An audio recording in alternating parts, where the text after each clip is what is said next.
Good morning, everyone. So, today we dive headfirst into Nietzsche's Thus Spoke Zarathustra, right from the very start, the first section of its prologue. Now, why is this opening so vital? Well, it's our first real glimpse of Zarathustra himself, sure. But more than that, it lays bare the driving force behind his entire journey. A journey propelled by what? An almost unbearable burden. The burden of wisdom. So much wisdom gathered that it demands to be shared. This is his mission, his Untergang, his going under, a term we'll unpack quite a bit.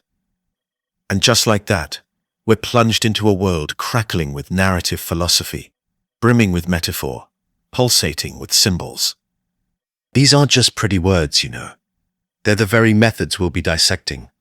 Methods that, and this is absolutely crucial, are a profound metaphilosophical statement in themselves. Think about that. The text opens by setting the stage, really establishing the conditions that lead up to Zarathustra's monumental decision. Nietzsche writes, "When Zarathustra was 30 years old, he left his home and the lake of his home and went into the mountains. Here he enjoyed his spirit and his solitude, and for 10 years he did not tire of it." 10 years. An entire decade of solitude. Now, this isn't just a leisurely retreat, it's foundational. It's a period of absolutely profound spiritual enrichment, where Zarathustra, as Nietzsche puts it, enjoyed his spirit. And here, we must pause on that German word, Geist. His term, Geist, it's so much more expansive than our English spirit, isn't it? It pulls in mind, intellect. And yes, for those of you with your ears tuned to 19th century German philosophy, it inevitably echoes the Hegelian spirit, that dynamic, world-historical consciousness. Though, of course, Nietzsche puts his own unmistakable spin on it. So, Zarathustra's enjoyment? It's one of rich intellectual and spiritual self-sufficiency, a deep synthesis of profound thought and stark solitude, gathering a wisdom that, as we're about to see, becomes almost too much to bear. This initial state of solitary contemplation, this is the crucible for everything that follows. And the mountains themselves, they're a classic Nietzschean symbol, aren't they? Often representing this very spiritual elevation, this perspective gained from detachment.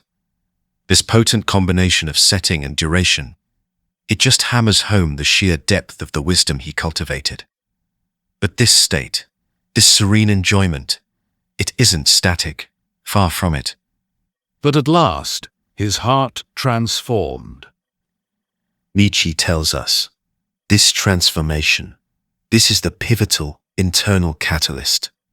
And again, the German is so important. Herz, heart. It carries such immense weight, resonating deeply with German romanticism, with pietism. It suggests something far beyond mere emotion. This isn't just Zarathustra feeling a bit different. It's a profound, almost spiritual conversion, a reorientation of the very core of his being, his will, his values. It's a seismic shift, propelling Zarathustra from the quiet contentment of his solitude towards a new, dynamic engagement with the world. And this concept of transformation, introduced so incredibly early, it's going to reverberate throughout the entire work, foreshadowing much larger themes of societal and individual metamorphosis. And isn't it worth noting, this profound emphasis on embodied affective experience as the very ground for philosophical insight. This directly challenges those more detached, dispassionate philosophical methodologies. It's a challenge, frankly, that continues to resonate powerfully in contemporary philosophical discussions. Discussions about the role of emotion, the role of embodiment, in reason itself. What do you think Nietzsche truly means by a transformed heart in this context, especially given these richer, deeper connotations? What kind of change does this imply for a figure who has spent a full decade in solitary, geistige enjoyment? Think about that. This transformation, then, it compels Zarathustra to speak. And who's his first audience? The sun. One morning he arose with the dawn, stepped before the sun, and spoke thus to it. You great star, what would your happiness be if you had not those for whom you shine? Notice this immediately. Nietzsche plunges us straight into what we can call metaphorical reasoning and symbolism. Zarathustra doesn't just see the sun. He sees a model for his own condition. This great star, the sun, becomes a symbol of overflowing generosity, of a power whose very happiness is contingent. Think about that, contingent upon having recipients, and the form of this address, this apostrophe to the sun. It's not just a pretty literary device. No, it elevates the content, framing Zarathustra's momentous decision within a vast, cosmic, natural order. The sun itself becomes a kind of divine interlocutor, lending a sort of natural law authority to his impending going under. He continues, and listen to this self-positioning. For 10 years you have come up here to my cave. You would have tired of your light and of this route without me, my eagle, and my snake. But we awaited you every morning, took your overflow from you, and blessed you for it.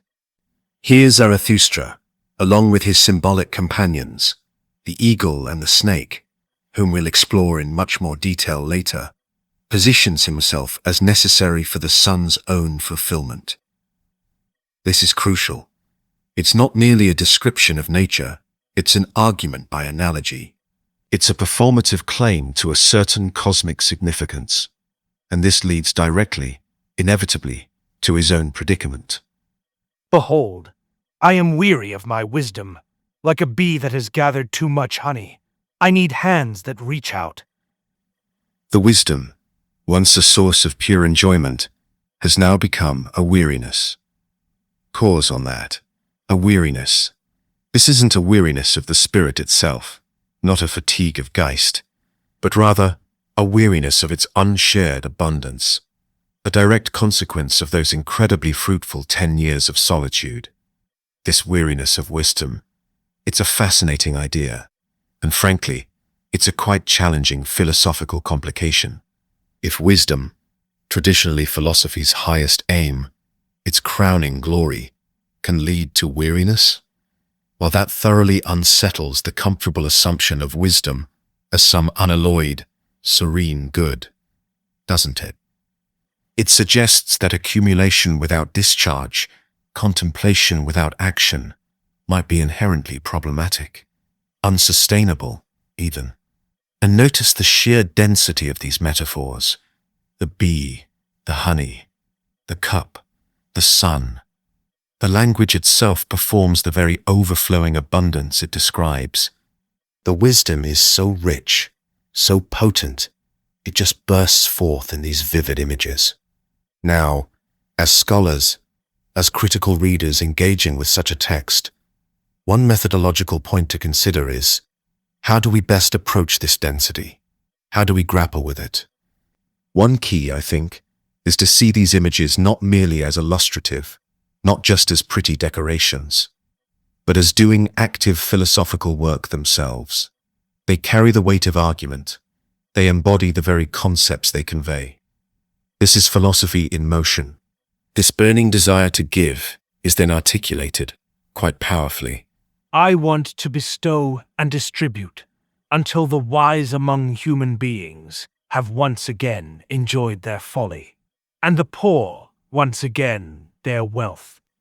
Now, this is a dense statement, a really packed utterance. On one hand, it speaks to a profound generosity, an overflowing of wisdom that simply must be shared, a necessity, yet the specific aim, making the wise enjoy their folly and the poor their wealth, this is a radical revaluation. It's provocative.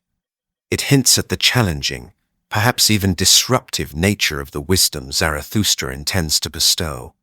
And this is one of the first junctures where we might encounter what some readers find problematic. This premise of a singular, enlightened figure descending to, in a sense, correct or reorient all of humanity. Indeed, scholarly debate has long grappled with this. Does this imply an elitist stance? A kind of philosophical paternalism? A Straussian reading, for example, might scrutinize this very passage for an exoteric or public presentation of a much more complex, perhaps even aristocratic radical, teaching hidden beneath the surface. Conversely, a feminist critique might, quite rightly, question the gendered dynamics at play, a male prophet descending from solitary, masculine heights to actively bestow wisdom upon a more passively receptive humanity. And thinking through a contemporary lens, this also prompts us to consider, how do claims to singular, exceptional insight interact with modern discourses on power and knowledge, especially from Foucault-inspired genealogical perspectives, which would immediately ask, what power dynamics are being established or reinforced when one individual claims the authority to redefine such fundamental concepts for others? This tension, this pull between Zarathustra's perceived superiority and his mission of selfless giving is something we absolutely need to keep in mind as we journey with him. Zarathustra then solidifies his resolve, returning to that powerful sun analogy. For this, I must descend into the depths, as you do evenings when you go behind the sea and bring light even to the underworld, you super-rich star. Like you, I must go down, as the human beings say, to whom I want to descend. The term he uses for the sun, überreich, or super-rich. It's so telling. That Uber prefix, so absolutely central to Nietzsche's thought, suggests an almost excessive, an overflowing abundance that must discharge itself. It highlights a theme of necessary expenditure inherent in true power. And this, right here, is the formal introduction of that crucial concept. Going under, or Untergang.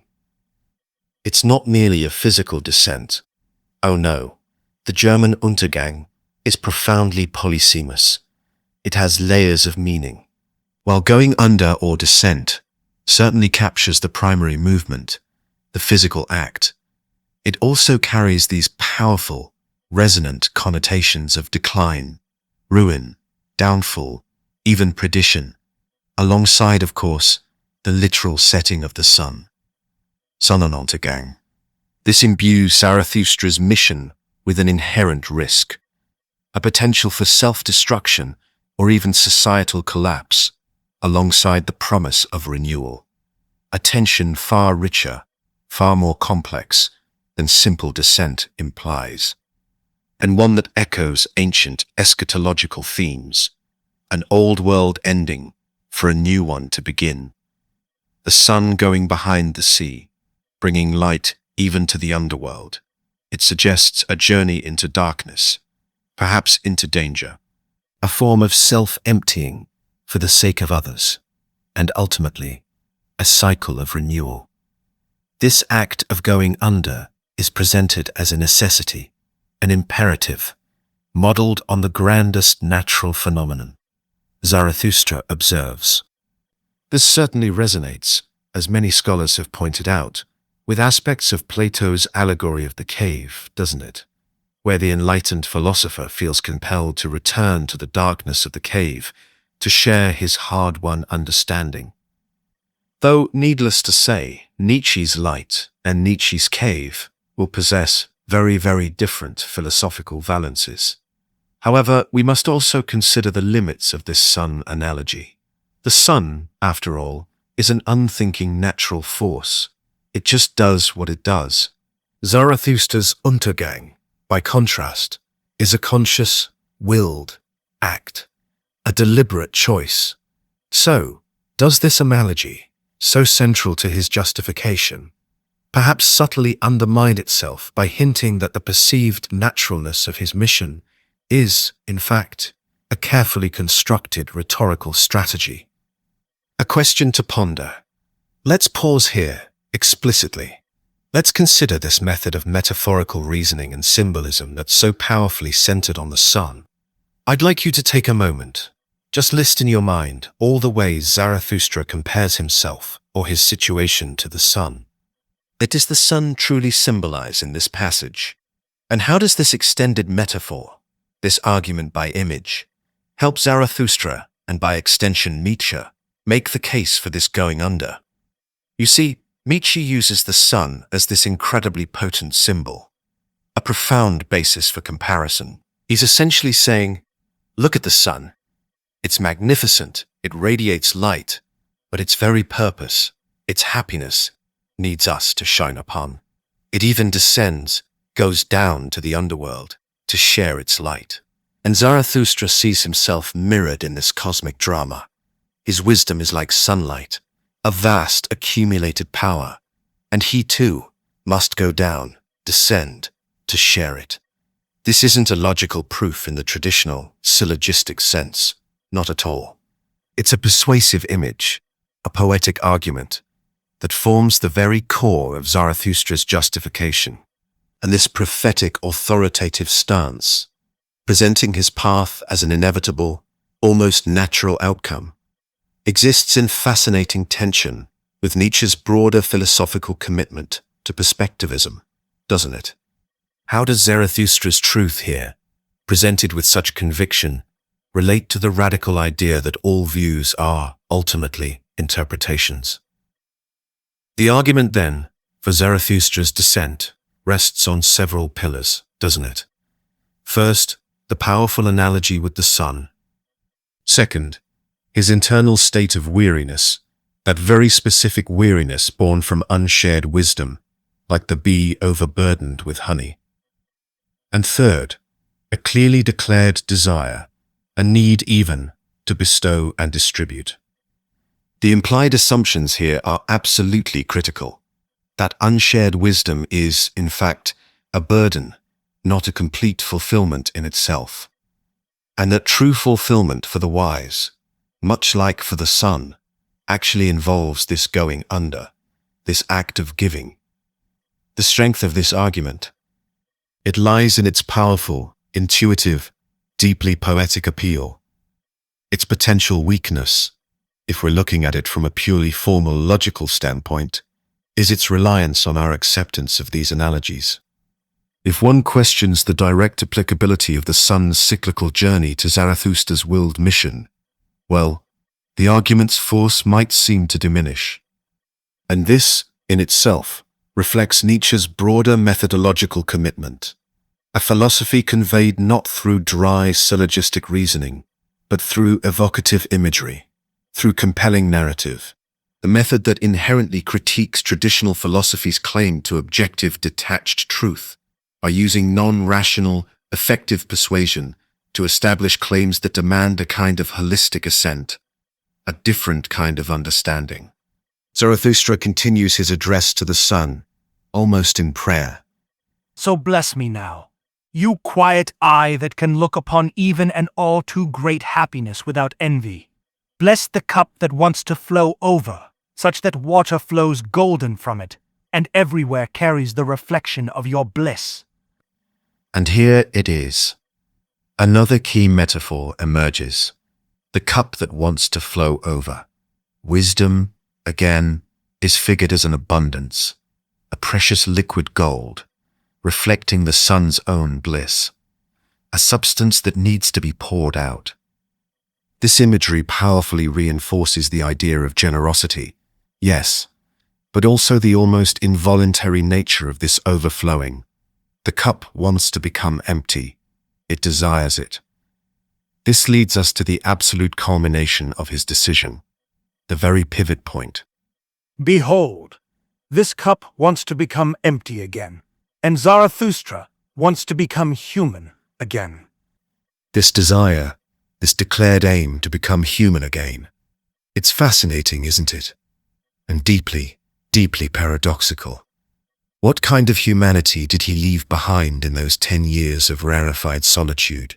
What kind of humanity does he now seek to re-enter or embody? It's clearly not a simple regression, not just going back to what he was before. It suggests a re-engagement, certainly, perhaps a new mode of existence that is only possible after the period of solitary transcendence, and through the very act of giving, of going under. But how? How does one become human again? By starting from a position that is by its very definition exceptional, almost superhuman. This paradoxical aim, to become human by first being something more, or perhaps something other than human. It presents a genuine interpretive conundrum. It's a real puzzle, one that scholars continue to wrestle with. And perhaps there's no easy resolution. Perhaps acknowledging this intellectual humility, this point of productive tension, is precisely what Nietzsche provokes in us here. Some might even find a certain philosophical irony in this, a kind of spiritual bootstrap operation, wouldn't you say? Elevating oneself to such sublime, solitary heights, only to then undertake the task of becoming human by descending. Interesting. Now, considering Zarathustra's stated motivations, his weariness, his articulated need for hands to reach out, his profound desire to bestow, to be like the sun, to empty his overflowing cup, how can we interpret his descent? Well, one reading, perhaps the most straightforward, is the altruistic giver. Zarathustra's going under is a selfless act of love, a pure act of magnanimity, driven by an overabundance he feels morally compelled to share for humanity's ultimate betterment. Textual support like act, I want to bestow and distribute, less the cup that wants to flow over, certainly bolsters this view. This reading assumes a fairly direct hermeneutic, taking his words more or less at face value. However, could there be an alternative? Consider this, the egotistical need for an audience. Is it possible his weariness stems not just from unshared gifts, but from a lack of validation, a lack of reflection? When he says, I need hands that reach out. Could this be read not merely as a need for recipients of a selfless gift, but for recognition, for impact? Is his descent, perhaps, partly driven by a will to power, a deep-seated desire to shape others with his grand, transformative vision, with the sun analogy itself being a subtle form of self-aggrandizement, a way of elevating his own project? This interpretation, of course, employs more of what we call a hermeneutics of suspicion, reading between the lines. And there's a third possibility, the artist's imperative. Is Zarathustra's wisdom akin to an artistic creation, a masterpiece that demands expression, that requires an audience for its very completion? The overflow then becomes the creative urge itself, irrepressible. And becoming human again is about finding the medium, humanity, for this unique artistic philosophical expression. The highly poetic language, the rich imagery of creation, like honey and flowing gold, certainly lends support to this reading. A Deleuzian interpretation, for instance, as was noted in your preparatory materials, would absolutely emphasize the affirmative nature of this gift, this Untergang, seen as an act of becoming, a joyful discharge of active forces. Conversely, a more critical, post-structurist lens might focus intensely on the inherent ambiguities, the aporias, questioning the stability of meaning in these very metaphors, or interrogating the potentially coercive aspects of this gift of wisdom. The text's incredible richness, its depth, allows these varied interpretations not just to coexist, but to enrich each other, highlighting the profound complexity of Untergang. It's not one thing, it's many. The section then concludes with a simple, yet incredibly profound statement. Thus began Zarathustra's going under. This line, with its almost scriptural, its undeniably prophetic cadence, marks the formal commencement of his mission. It's like a gavel falling, and this very pronouncement is performative. The text itself enacts the beginning of the process it describes.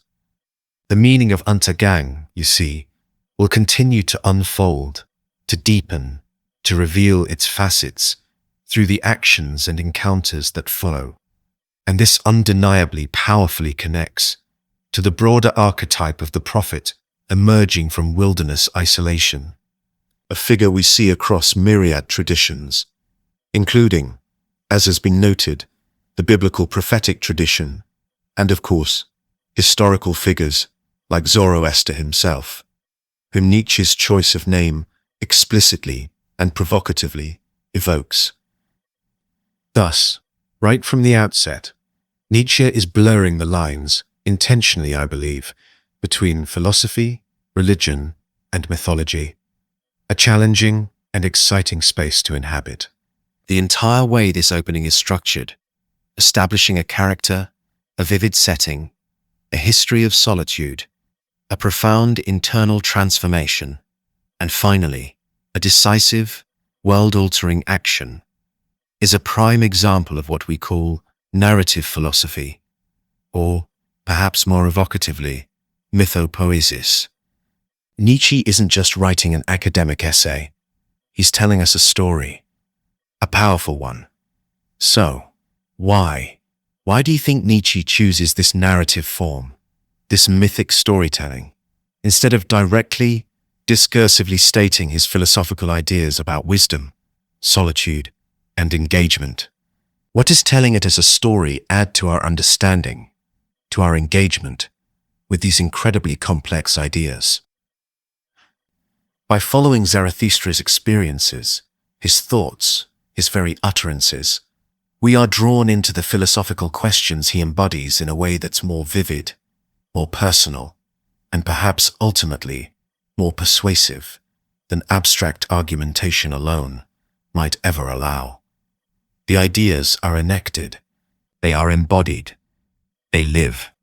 This also connects, as was highlighted in the analysis, to powerful elements of Romanticism, its emphasis on individual genius, on profound inner transformation, like Zarathustra's heart transformed, and on the sublime, awe-inspiring power of nature, the mountains, the sun, which so deeply inform his perspective and his decision. This choice of method, you see, is itself a metaphilosophical claim. It's a statement about what philosophy can be, or perhaps what Nietzsche believes it should be. An embodied transformation, a legislative and creative act, a form of poetic revelation, rather than merely an analytical or academic discipline. This is a key methodological insight Nietzsche offers us. Philosophy is a way of life, as creation, not just argumentation. A vital distinction, and this term, going under or Untergang, it's one we absolutely need to keep paying close, careful attention to. As we've touched upon, its polysemy, its multiple layers of meaning, is critical. It's so much more than just Zarathustra physically walking down a mountain. It's like the sun going under the horizon, a significant, symbolic, resonant act. What different meanings could going under have here? I want you to really think about this. Consider the physical movement, yes, but also the emotional or spiritual states. And importantly, remember those potent connotations of decline, ruin, or even perdition that the German Untergang carries within it. Why might Nietzsche choose such a loaded, such a heavy term?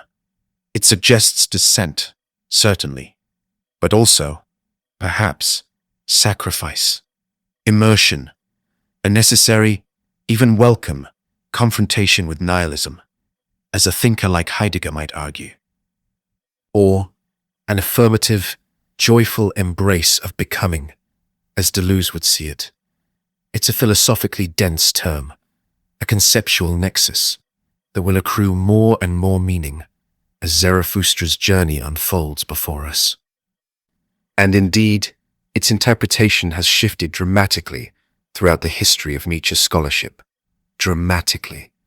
From early 20th century nationalist readings that often emphasized heroic sacrifice, to post-World War II existentialist interpretations focusing on self-overcoming and the creation of meaning, and later still, to post-structuralist deconstructions of its inherent ambiguities and undecidability.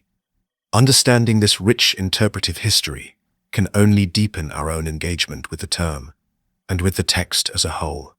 So, to synthesize this powerful opening section, Zarathustra, after a full decade of solitary spiritual enrichment, experiences a profound transformation, motivated by a unique weariness, the weariness of his unshared, overflowing wisdom, and modeling himself on the sun's generous daily descent. He resolves to go under. His stated goal? To bestow his wisdom upon humanity, and, in doing so, to become human again. The key concepts that Nietzsche masterfully introduces here are this critical transformation of both Herz and Geist, the peculiar nature of overflowing wisdom and the weariness it can bring, the complex, multifaceted act of going under, or Untergang, with all its hermeneutical depth and risk, the sun as a guiding symbol, and, importantly, the limits of that analogy. And finally, that deeply paradoxical aim of becoming human again. These concepts aren't laid out in a treatise. They are established primarily through narrative declaration and incredibly powerful metaphorical reasoning, a method that challenges traditional philosophical approaches and deliberately blurs the boundaries between ethics, aesthetics, and even metaphysics. What to start? We've seen Nietzsche employ narrative philosophy, metaphorical reasoning, and potent symbolism not as mere literary embellishments, no, but as core components of his philosophical method itself. The argument for Zarathustra's descent is built not on logic alone, but on compelling analogy, and it's expressed through a deeply personal, unfolding story. We've also touched upon the potential for an elitist interpretation of Zarathustra's stance, the inherent, productive tensions between his prophetic authority and Nietzsche's broader perspectivism, and the intriguing self-referential paradoxes embedded in his mission, all points to carry forward, to keep in our intellectual toolkit, as we see him begin to interact with others. So, as we prepare to move to the next section, Zarathustra has made his resolution. His decision is firm. We will now witness his first encounters as he truly goes under and begins his formidable mission. The question that immediately, urgently arises is, how will humanity receive him? And how will they receive his overflowing, perhaps challenging, wisdom? And, perhaps even more critically for Zarathustra himself, will this going under, this Untergang, truly allow him to become human again in the way he so deeply envisions? The stage is set. For next time, I want you to really dig into these questions, mull them over.